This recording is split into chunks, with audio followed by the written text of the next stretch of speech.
There are things in your life you didn't fail at. You never even tried. And the worst part, you still remember them. So it wasn't failure. We didn't even make it that far. Nope. Some people failed and some people never got in the game. You know what actually hurts? Not the things you tried and messed up. The things that stayed in your head. The video you never posted. The idea you never started. The channel you never launched.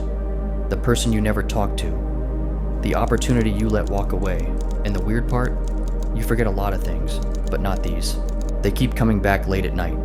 When you're alone, phone light in your face and they ask the same question. Why didn't you do it? I got amazing ideas, every single one of them. Still sitting in the museum of one day. And after a while, you stop participating.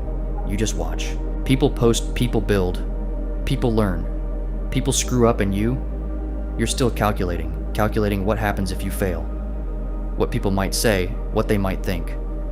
What happens if it all goes wrong? But somehow, you never stop and think, what if it actually works?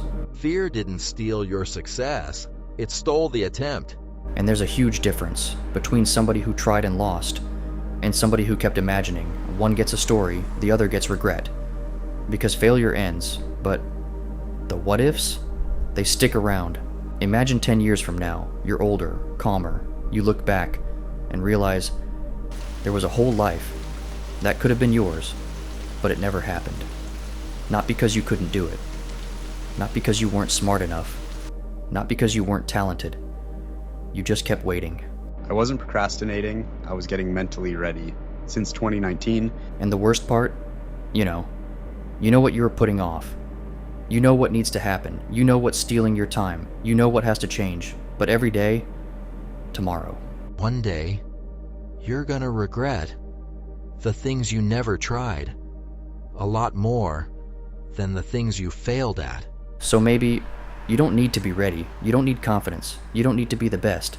Maybe you just need to stop watching and get in the game. Because in the end, failure is temporary, but the life you never lived, that stays with you